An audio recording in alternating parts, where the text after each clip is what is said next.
Good morning. Ayan. Halika, mag-isa tayo ng talong at kalabasa. Talong at kalabasa naman ang ating lulutuin ngayon para sa pananghalian ng ating alaga. Ayan, lagyan na natin ang sibuyas at bawang. Pagsamahin na natin siya. Isama na rin natin ang kamatis. O, diba?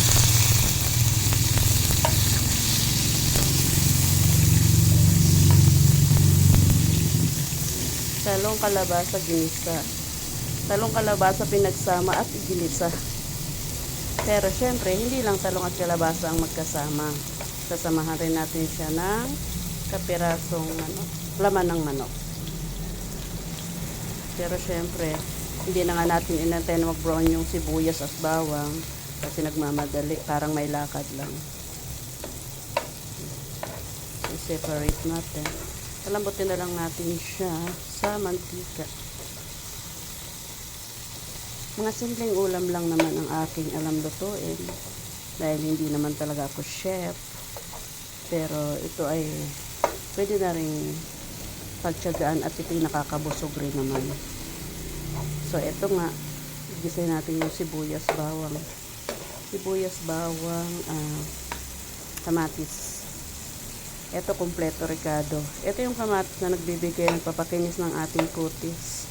Yung bawang is nababagay sa mga asawa na hindi na tinatigasan. Ayan, magkain kayo ng bawang. At sa mga misis na wala ng libog, kumain kayo ng sibuyas. Kompleto Ricardos. Diba? Ilagay natin sa isang tabi yung ating sibuyas, kamatis at bawang. Kasi ilalagay naman natin yung ating chicken dito sa kabilang side para naman ma-fried na rin siya.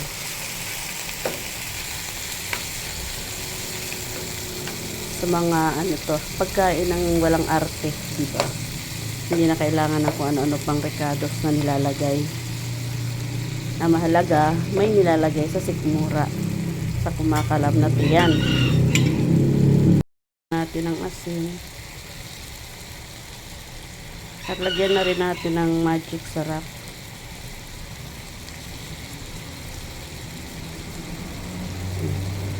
para naman sumarap at walang kasing sarap. So ito yung ating iluluto, pampatirik ng mata at pampalinaw ng mata. Luto na yung aking manok, kalabasa, kamatis, saka bawang, sibuyas. Lagay naman natin ngayon yung pampalino ng mata. So, diba? Kumain ka ng sibuyas sa pampalibog, bawang. Ayan. Ngayon, ilalagay natin yung talong at kalabasa. Ang combination ng pampatirik at pampalinaw ng mata. O, ayan. So, takpan muna natin siya.